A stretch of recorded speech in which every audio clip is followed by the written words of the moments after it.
ce Kesako numéro 10, qui pourrait être aussi notre école d'été, puisque nous sommes le 13 juillet. Alors, aujourd'hui, on va parler d'essais avec comparateur externe. Je suis Louise Bachet, je suis cofondatrice et biostatisticienne chez Oriana, et je suis accompagnée de Vanessa Barbet, biostatisticienne senior chez Oriana. Alors, quel est le point de départ de ce Kesako? Ce Kesako fait suite au précédent, où on avait commencé à discuter du position paper des méthodologistes de la Haute Autorité de Santé, qui a été publié dans le BMJ en février 2023 et soumis en fin 2022, qui était à l'issue d'un processus de consultation d'experts proposé des designs permettant aux produits de santé innovants d'accélérer l'accès des médicaments aux patients. On a vu la première partie sur les essais cliniques randomisés avec des designs un peu adaptés. On avait parlé des essais pragmatiques, par exemple, qui permettaient d'accélérer l'accès de ces technologies. Aujourd'hui, on va voir la deuxième partie de ce papier qui porte sur les études pivots qui sont non contrôlées et comment augmenter la robustesse, la certitude, la confiance des résultats de ces méthodes, de ces designs. Alors ici, le mot uncontrolled trials est utilisé. Ce sont des études monobras qui, pour la Haute Autorité de Santé, sont considérées comme non contrôlées et il va y avoir un comparateur externe qui va être comparé à ces études monobras. Le vocabulaire peut être un peu différent en fonction des autorités des différents pays. Par exemple, la FDA vient de proposer à la revue son guide qui parle d'externally controlled trials. Donc le mot controlled à partir du moment où c'est prévu en amont, comme Vanessa va nous en parler. Donc ce vocabulaire qui peut différer. Et également, si on regarde ce qu'en pense l'European Medicines Agency, l'EMA, qui parle dans son reflection paper, également en cours de consultation, des études monobras et qui indique que dans certains cas exceptionnels, l'évaluation d'efficacité peut être évaluée, informée par une comparaison directe contre un comparateur externe. Donc, on a à la fois le mot externe et direct pour la même analyse. Donc, ces approches, le terme uncontrolled, controlled, indirect treatment comparison, direct comparison against external clinical data, montrent qu'il y a encore un besoin de mieux définir ces approches. Aujourd'hui, nous allons nous concentrer sur le papier des méthodologistes de la Haute Autorité de Santé qui propose dans la box numéro 1 les points d'attention méthodologiques qui doivent être considérés pour améliorer, augmenter la robustesse, la confiance qu'on aura dans les résultats d'une étude monobras avec un bras comparateur externe. Et on va commencer par la justification de l'absence de randomisation, puis on parlera du design de l'étude, puis ensuite la sélection, la recherche, la sélection des différentes sources de données, du choix du bras comparateur externe, des analyses et la mise en perspective avec la clinique. Concernant l'absence de randomisation, la justification est attendue. Alors, rappelons le rôle de la randomisation dans les essais cliniques. Ses propriétés principales sont de permettre de répartir de façon homogène les facteurs pronostiques, qu'ils soient connus et mesurés, ou inconnus, parce que soit on ne les connaît pas, soit parce qu'ils ne sont pas mesurés. Et tout ça permet de limiter les biais de confusion, puisque les deux bras qu'on va comparer sont comparables sur ces différents facteurs qui pourraient influencer le résultat. Ça participe à limiter les biais de sélection au moment de l'inclusion des patients dans l'essai et ça permet de conclure en termes de causalité d'après la définition statistique. C'est le schéma le plus éthique lorsque chaque patient a autant de chances de recevoir le meilleur traitement qui est inconnu au moment où on lance le protocole.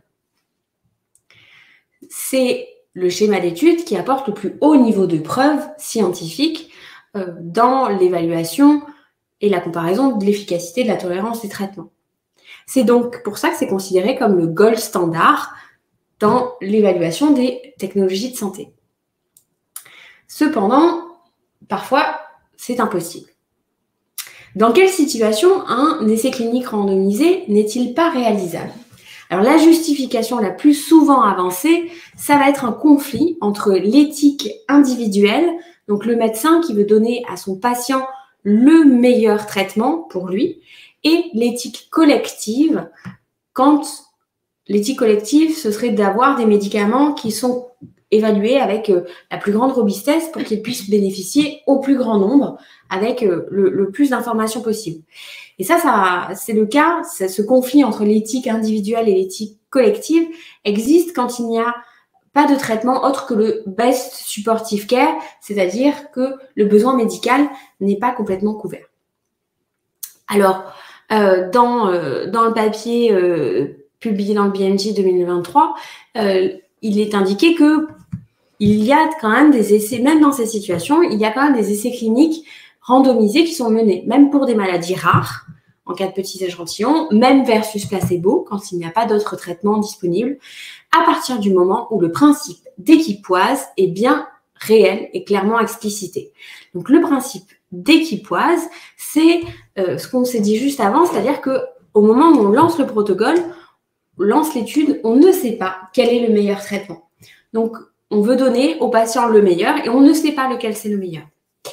Un patient ne doit participer à un essai randomisé contrôlé que s'il existe une incertitude substantielle sur l'intervention qui lui sera la plus bénéfique. Il y a d'autres raisons aussi qui sont non recevables d'après les méthodologies de la Haute Autorité de Santé.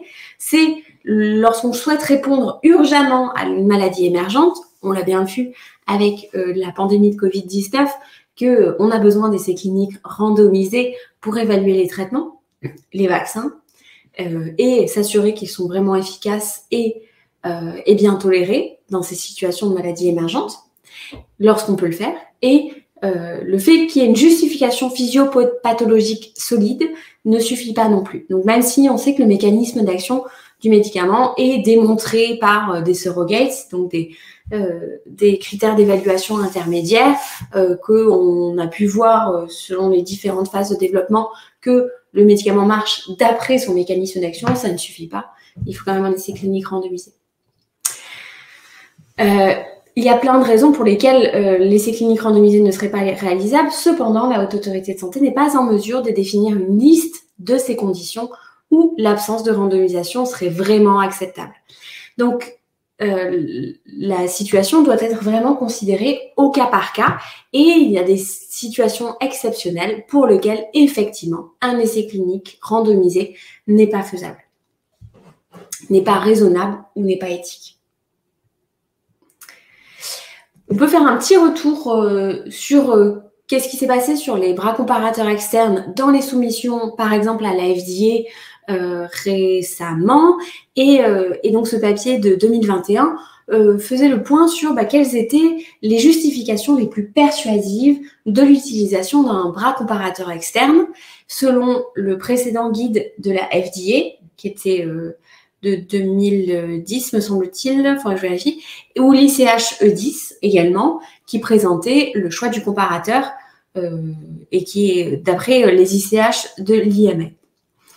La raison principale de justification de l'utilisation d'un bras comparateur externe, c'est l'aspect éthique d'avoir un bras contrôle placebo et le fait qu'il n'y a pas de traitement, de thérapie disponible pour cette comparaison. Et c'est ce qui arrive régulièrement pour les maladies rares, effectivement. Mais ce n'est pas tout. Il faut également que la progression de la maladie soit connue et prédictible. Ce qui permettrait, par exemple, de faire une comparaison avec un avant-après pour être envisageable. Ou il faut également que le critère d'évaluation soit une mesure objective, etc.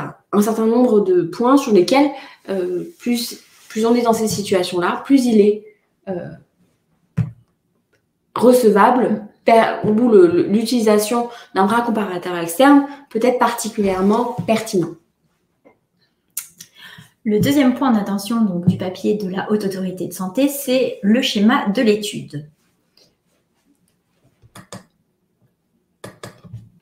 Donc, de manière générale, il est conseillé de planifier le plus tôt possible l'étude dans le plan de développement clinique. Ça, c'est le premier point. Selon la SFPT, ils vont un petit peu plus loin parce qu'ils le considèrent comme une phase 3. Donc, vraiment un essai clinique de phase 3 dans lequel donc, il y a un essai monobras versus un bras comparateur externe. Pour, on va dire, construire un essai clinique de phase 3, on peut inclure un estimate de manière classique avec une définition a priori, donc de l'objectif pour répondre à la question clinique que l'on se pose, la population de l'étude, le traitement d'intérêt et les comparateurs qui peuvent être pertinents et bien sûr les critères d'évaluation. Pour répondre à ce schéma d'études cliniques, on peut avoir recours à l'approche émulation d'un essai cible. L'émulation d'un essai cible ou l'émulation target trial en anglais a pour principe d'améliorer la qualité des études épidémiologiques observationnelles en appliquant les principes des essais cliniques en fait. Et donc le but c'est d'anticiper au mieux les biais, donc les biais classiques, les biais de sélection, les biais de confusion au moment de la conception et au moment de l'analyse statistique. Pour réaliser un schéma de ce type-là, d'émulation d'un essai cible, il y a deux phases, deux étapes. La première, c'est qu'on conçoit l'essai randomisé cible idéal. Qu'est-ce qu'on voudrait dans l'idéal? Et ensuite, à côté, on essaie de coller, de reproduire les éléments de l'essai cible à partir des données de vie réelle. Concrètement, on va prendre un exemple. Donc un exemple dans le cancer colorectal. C'est un exemple qui est très très connu puisque c'était un des premiers exemples utilisés pour l'émulation d'un essai cible. Et donc on peut voir dans le tableau qui est présenté. Donc il y a, on va dire l'item pour constituer le schéma de l'étude. Donc avec l'objectif de l'étude, les critères d'éligibilité, les stratégies de traitement qui sont identifiées, l'allocation du traitement, etc., jusqu'à la partie analyse statistique. On peut voir que dans la seconde colonne de ce tableau, c'est noté target trial. Donc là, c'est vraiment l'essai cible idéal que l'on souhaite obtenir. Donc, on y met toutes nos définitions, tous nos critères en fonction de chacun des items. Et ensuite, sur la partie de droite, c'est la partie émulation à partir des données de vie réelle. On va essayer de se coller à cet essai cible idéal randomisé. Et donc, par exemple, on peut voir que pour les critères d'éligibilité dans ce tableau, eh bien, c'est tout identique, sauf apparemment sur l'histoire de la maladie qui est évaluée seulement dans les 5 ans avant l'enrôlement. Par exemple, l'autre point qu'on peut remarquer qui est lié à l'utilisation des données de vie réelle, dans l'essai cible, bien sûr, on parle de randomisation, comme l'a rappelé le principe et le gold standard pour ces essais-là. Du coup, là, ici, il n'y en a pas. Et donc, ils disent que la randomisation est... peut être reproduite d'une certaine manière via un ajustement en prenant en compte les variables de baseline. Voilà.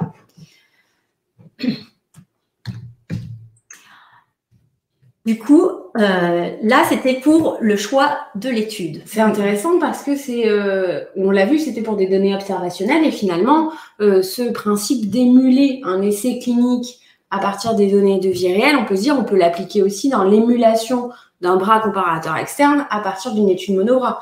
Parce qu'aujourd'hui, toute cette anticipation de target population, de target trial, finalement, nous, ce qu'on a, c'est une étude monobras et on souhaite construire un bras comparateur externe alors que l'étude est déjà lancée. Oui, en fait, là, vraiment, je décris la situation idéale où tout est prévu en amont. Voilà, c'est ce qui est conseillé. Donc, j'ai repris cette situation idéale pour le moment. Et du coup, dans cette situation idéale, on va aussi porter le choix du bras comparateur externe et des sources de données, bien évidemment, aussi a priori.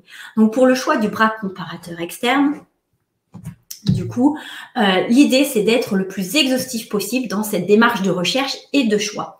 L'idée est d'identifier toutes les interventions en concurrence avec le traitement que l'on souhaite étudier, qui répondent bien évidemment à la question clinique et qui font partie des standards of care.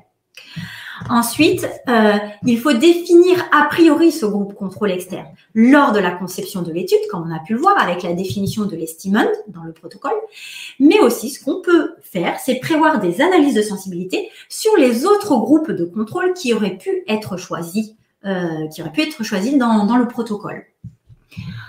Et cela passe aussi par l'identification de toutes les sources de données pour choisir ce groupe de contrôle externe. Il faut montrer au final que le choix ne favorise pas le nouveau traitement étudié, que ce n'est pas un choix fait par hasard, que ce n'est pas arbitraire aussi, parce qu'il ne faut pas choisir dans la littérature l'essai qui aurait les plus mauvais résultats pour se mettre dans une situation favorable. Ça, c'est vraiment le point le plus important. Et donc, pour réaliser, ce choix-là, il est recommandé d'utiliser les revues systématiques de la littérature bien réalisées et donc là, de faire appel aux recommandations, par exemple, Cochrane. Pour les groupes de contrôle externe, les sources de données possibles peuvent être multiples. Ça peut être issu d'essais cliniques avec des publications, donc à partir de données agrégées, mais aussi à partir d'essais cliniques avec la disposition des données individuelles. Mais aussi, on peut avoir toute la palette des données de vie réelle avec les études prospectives, rétrospectives, les études de registre, de cohorte, etc., etc. On va revenir sur l'étude que vous a présentée Louise au tout début, au niveau des soumissions réglementaires à la FDA. Et donc, ils ont essayé de catégoriser, de décrire quelles étaient les sources les plus utilisées pour choisir un contrôle externe. Et donc, on peut voir qu'entre 2000 et 2019, on peut voir que la majorité des études, c'est plutôt des études de type données de vie réelle rétrospectives. En ce qui concerne la source des données, donc on a tout de suite pensé au nouveau bras qu'on veut étudier, auquel on veut se comparer, mais il y a aussi tout ce qui est les facteurs pronostiques, les facteurs de confusion et modificateurs d'effet. Donc là, il est très important de choisir ces facteurs en fonction de leur pertinence. Donc pour ce faire aussi, on va avoir recours à des outils, typiquement les revues systématiques de la littérature, donc avec les recommandations Cochrane, mais aussi peut-être des outils un peu plus adaptés, par exemple la checklist CHARMS PF, adaptée pour les facteurs pronostiques, ou la définition PICOT et l'outil QUIPS pour évaluer la qualité des études incluses dans cette revue systématique de la littérature. Un autre point qui peut être une étape très importante, c'est la réalisation des graphiques de causalité, les graphiques acycliques. Et ça, c'est vraiment très important pour pouvoir un peu savoir identifier si c'est un facteur pronostic ou plutôt un facteur modificateur ou plutôt un facteur de confusion. Et là, je vous invite à retrouver notre Quesaco numéro 1 pour ces différentes définitions. Merci Vanessa. Donc maintenant, nous avons des données à analyser. Comment allons-nous faire cette analyse statistique pour répondre pour pouvoir répondre en termes de causalité?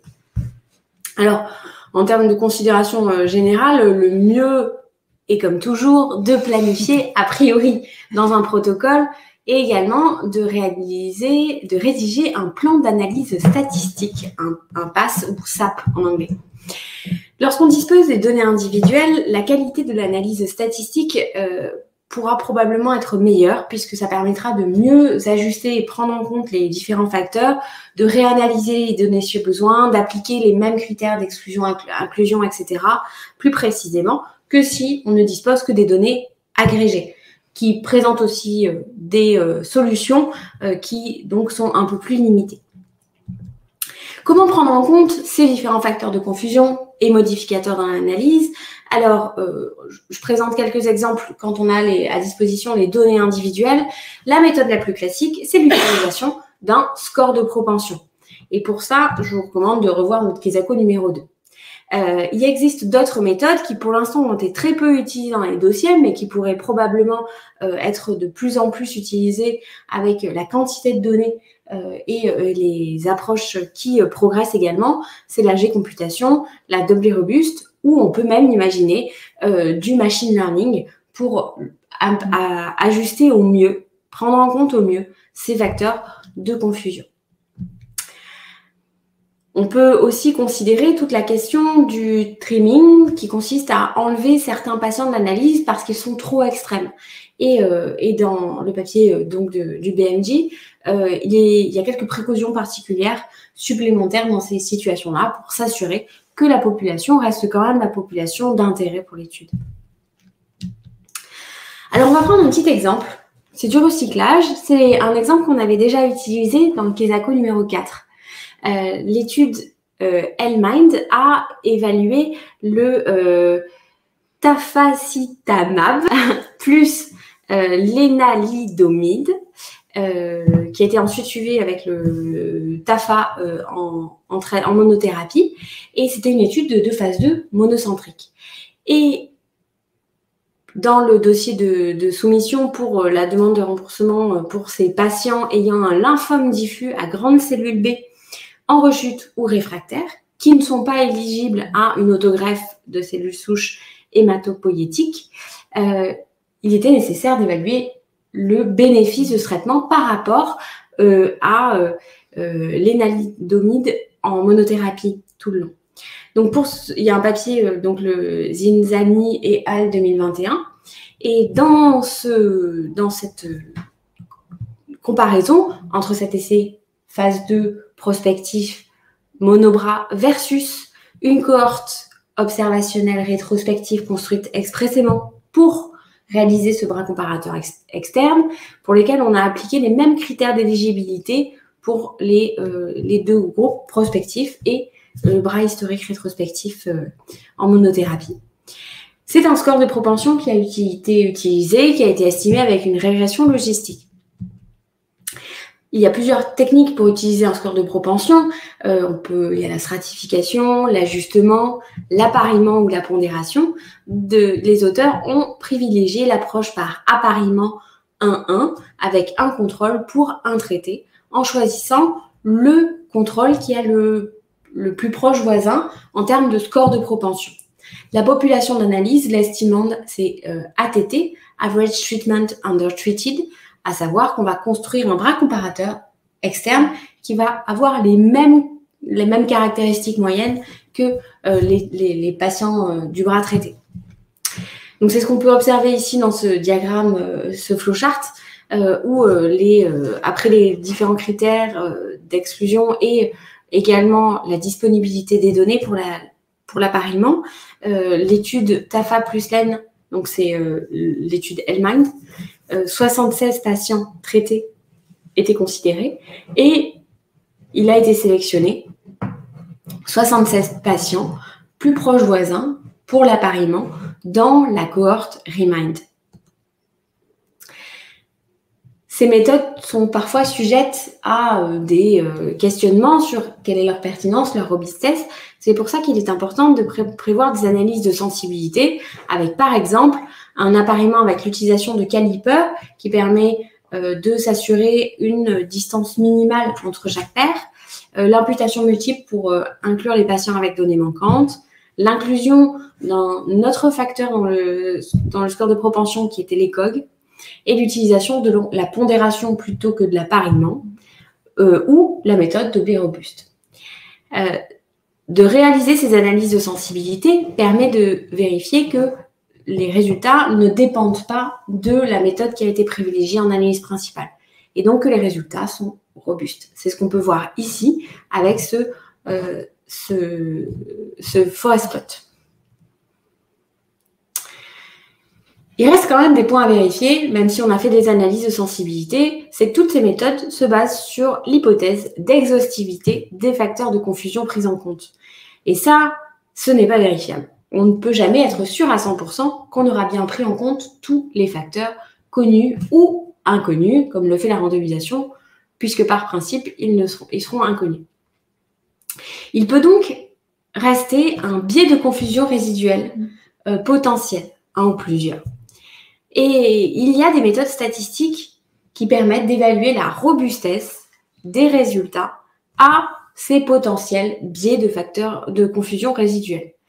Les approches quantitatives, par exemple, avec une analyse quantitative du biais, le principe étant de déterminer les seuils d'association entre le facteur de confusion non mesuré et la variable d'exposition et le résultat qui rendrait la statistique du test non significative. Donc, on va regarder jusqu'à combien il faudrait que ce facteur non mesuré impacte à la fois l'outcome et soit différentiellement réparti dans les groupes de traitement pour faire changer la conclusion. C'est l'approche Rosenbaum. Dans cette même philosophie, on a des outils de type eValue ou Bayes Bounding Factor qui essayent de quantifier justement jusqu'à quel point il faudrait que ce facteur de confusion impacte les résultats impacte l'outcome pour avoir un impact sur la conclusion globale. On peut aussi utiliser des contrôles négatifs, à savoir un critère d'évaluation. On sait qu'il n'y a aucune raison qu'il y ait une différence entre les deux groupes sur cette variable. Normalement, on devrait bien vérifier qu'il n'y a pas de différence après la prise en compte de tous les facteurs de confusion. Et ça donne un peu plus de robustesse et de confiance dans les résultats si on démontre que sur ces contrôles, effectivement, il n'y reste pas une différence qui pourrait être expliquée par une différence dans les caractéristiques de la population qu'on n'aurait pas correctement pris en compte. Il y a bien entendu d'autres points qui sont liés à parfois la source de données, qui va être de la donnée de vie réelle, sur la façon de sélectionner les patients, de les suivre, de réaliser les mesures ou des biais d'attrition également. Certains outils peuvent être utilisés comme la checklist Robbins 1 qui correspond aux études observationnelles et qui pourrait être adaptable dans ces situations-là. Il ne faut pas oublier de suivre la tolérance. C'est un point important de ne pas se focaliser que sur l'efficacité et de prévoir les critères de suivi de la tolérance et les analyses correspondantes. Qu'il y ait un challenge particulier, en particulier dans les cas de données de vie réelle. Et le dernier point, bien sûr, c'est la mise en perspective clinique. C'est-à-dire qu'on vient de se concentrer sur comment améliorer la certitude des résultats, la confiance qu'on aura dans la comparaison qui est réalisée. Donc ça, c'est important. Il faut aussi prendre en compte la pertinence et l'ampleur de l'effet du traitement. Est-ce que le bénéfice qui est donc estimé par ces méthodes-là est pertinent pour le patient sur son état de santé? Et également, le dernier point qu'on a soulevé, de prendre en considération aussi la sécurité et la tolérance du traitement dans la décision. Et voilà, donc c'était ce que nous voulions vous partager aujourd'hui sur les bras comparateurs externes. On pourrait en parler longuement.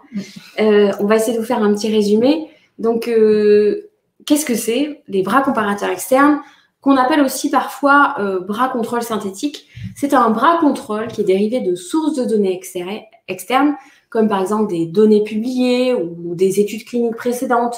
Et la plupart du temps, souvent, ces données sont issues de données historiques de vie réelle. Et à quoi ça sert? Ça sert à permettre des comparaisons externes pour estimer l'effet d'un produit de santé ou d'un nouveau traitement et ainsi renforcer les soumissions réglementaires, par exemple. C'est une alternative aux essais cliniques randomisés qui permet d'accélérer les développements cliniques et donc de permettre un accès aux technologies de santé plus rapide aux patients. Quand est-ce que c'est particulièrement pertinent? Dans les cas où il va être très difficile de recruter dans un essai clinique. Par exemple, les maladies rares ou les conditions de santé très peu communes, en particulier quand il est peu éthique ou infaisable de randomiser des patients dans un bras placebo ou un bras contrôle. C'est le cas surtout quand la vie des patients est en jeu. Et comment faire? Une des recommandations qui permet de réduire les biais potentiels et d'augmenter la confiance qu'on aura dans l'interprétation des résultats de l'étude, c'est de finaliser, de bien rédiger le protocole de l'étude clinique en incluant la sélection du bras comparateur externe avant d'initier l'étude prospective monobras. Il y a différentes étapes qui sont nécessaires et chacune présente ses propres challenges qui sont en plus avec des outils en cours de développement.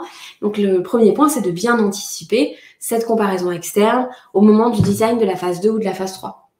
Ça va être de designer avec la plus grande rigueur méthodologique et d'avoir une sélection et une collection des données avec une bonne qualité. Ce qui nous permettra ensuite de réaliser les analyses statistiques pertinentes en incluant les analyses de sensibilité et la quantification des biais résiduels. Et bien sûr, la dernière étape étant la communication la communication de ces résultats qui doit être réalisée de façon transparente. Aujourd'hui, les organismes d'évaluation des produits de santé sont en cours de travail sur la réflexion de la méthodologie, la justification, le vocabulaire, etc.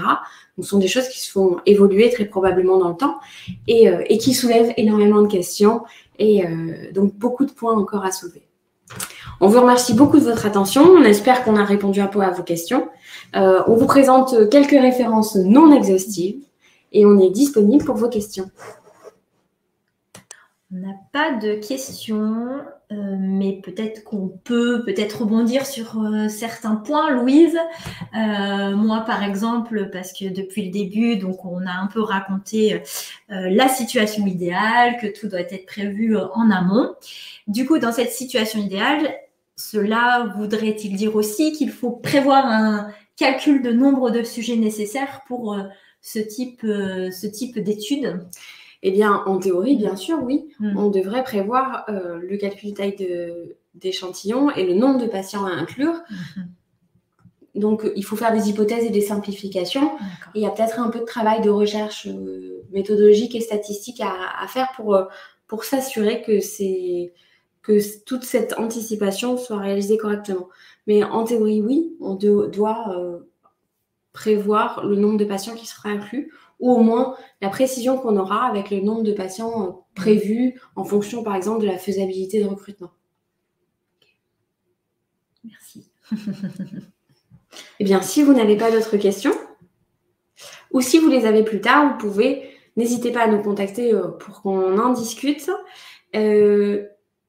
Donc, cette vidéo sera mise sur notre chaîne YouTube. Vous pouvez d'ailleurs regarder les précédents Kesako. Et on va faire une petite pause estivale. Et on vous retrouve à la rentrée avec un programme. On garde le suspense, mais ce sera sur des sujets tout aussi intéressants. Et on espère vous retrouver nombreux. Si jamais vous avez des points justement que vous aimeriez qu'on aborde, n'hésitez pas à nous envoyer vos suggestions de sujets. Tout à fait. Merci. Merci beaucoup.